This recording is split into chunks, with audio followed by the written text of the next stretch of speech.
Francis Ngannou isn't your average man. I mean, that guy's just It's crazy. gigantic super athlete. He is the baddest on the planet. No exaggeration, just raw truth. Francis Ngannou has the world record for the most powerful punch. His punch is the equivalent to 96 horsepower, which is equal to getting hit by a Ford Escort going as fast as it can. A man with a rare mix of speed, skill, brains, and bone-shattering power. It's terrifying in a cage. Terrifying. Just nukes people. Ngannou's journey from the MMA grind to facing off against boxing's best Tyson Fury was nothing short of mind-blowing. One of the most courageous and greatest performances I have seen by an athlete outside of their realm of expertise. That night, he didn't just shock Fury, but the entire world, soaring to the highest peak. I thought Ngannou really represented himself really well. After an epic start in boxing, the burning question is, what's next for the unstoppable force that is Francis Ngannou? Ngannou's early life was a relentless struggle, far beyond what words can capture. At the tender age of 10, he found himself working in the rainy sand mines, a big difference to the distant allure of the American dream he had seen through YouTube videos.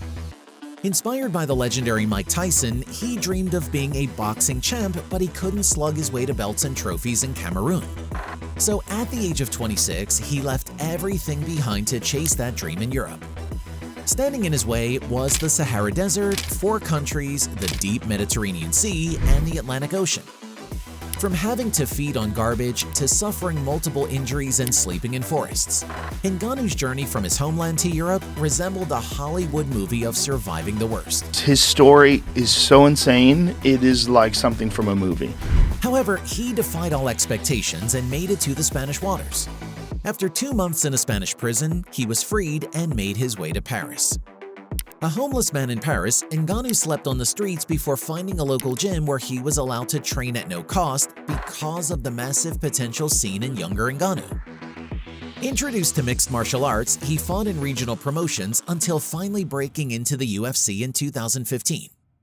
Ngannou burst into the UFC like a force of nature, leaving opponents shattered in his wake. His raw power was unprecedented. Each punch a sledgehammer sending shockwaves through the octagon. One after another, his adversaries fell and his legend grew. However, there was one fight that sped up the trajectory of his career. In 2017, Ngannou faced off against Alistair Overeem, the same man who had knocked out Brock Lesnar in his debut fight. Overeem had fought in and around every top of UFC's heavyweight division for years. He was the first major name that Ngannou had to face in the company, and many did not expect what came next. This secured Ngannou's legacy as one of the deadliest men on the fight scene and earned him his first title fight. Ngannou faced Stipe Miocic for the heavyweight. However, success stories are not always linear. Ngannou lost by unanimous decision. This was a low point in Ngannou's career, but a young kid who survived all he did, Ngannou was not letting his loss to Miocic drag him down. He came back stronger and better. Ngannou put Miocic to sleep.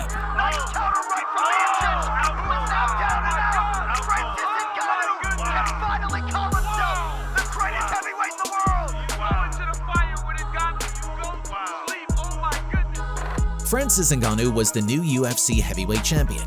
However, this high point was short-lived as Ngannou departed from the company due to disagreements on contract issues and was stripped of his title. I think Francis is in a place right now where he doesn't want to take a lot of risk. Feels like he's in a good position where he could fight lesser opponents and make more money.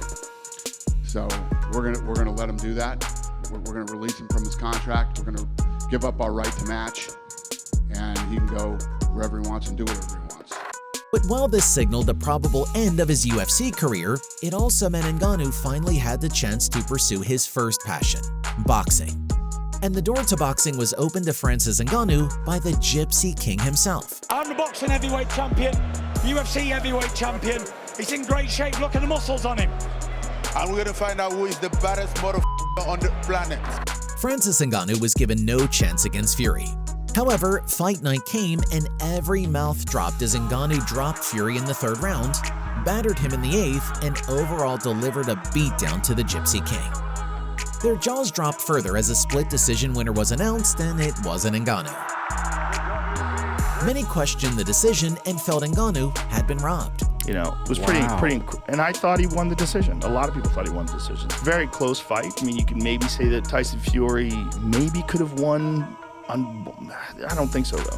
When it comes to damage, I looked at it, I've watched it 3 times. And in my mind, he won the fight. But now, Ngannou has taken the loss like the true stoic he is and set his course for his next steps. He's hungry for more, not scared of any heavyweight in his way, especially not Fury. Ngannou wants the Fury rematch before anything else. However, Fury's priorities currently revolve around another fighter, Alexander Usyk, whom he is set to fight in February of next year after the initial December date was shifted. So Ngannou might have to wait for the outcome of that fight to know who his next opponent will be. Ngannou, who joined the PFL after leaving the UFC, has contractual duties for a fight in the middle of next year with the league. Although his deal with the organization allows him to continue boxing, so if he doesn't fight Fury, several other boxing heavyweights wait in line. Among them is Deontay Wilder, an absolute force in professional boxing. I've been hearing this potentially Deontay Wilder fight for a couple months now, and I've heard that he's training MMA. I don't know for sure, but I've heard that, so that might be something that can potentially happen. The hard-punching native of Tuscaloosa, Alabama, has not fought in over a year since his one-punch knockout of Robert Helenius in the opening round of their scheduled 12-round bout last October at Barclays Center in Brooklyn, New York. That fight preceded another one-year layoff for Wilder, who was rebounding from a brutal 11th-round knockout loss to Tyson Fury in their trilogy in October of 2021. Wilder has lately been trying to get in the ring with former heavyweight titleist Anthony Joshua of London, but those talks have recently hit a snag. Now, Wilder is eyeing a possible fight with Ngannou and has admitted his desire to step into the ring with the Cameroonian, in what will be a battle between 2 power punchers. Names like Dillian Whyte have also surfaced, but Ngannou, now ranked among WBC's top 10, seeks opponents who match his caliber. And speaking of opponents who match caliber, a fight with John Jones lingers as an ideal spectacle. The two men have been in the MMA GOAT debate for a long time, and a match between the two would be a dream come true for most fight fans.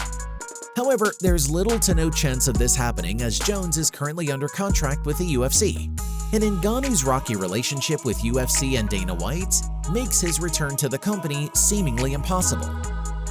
Now, the whole world has its eyes on Francis Ngannou, watching his every step and eagerly awaiting his next move.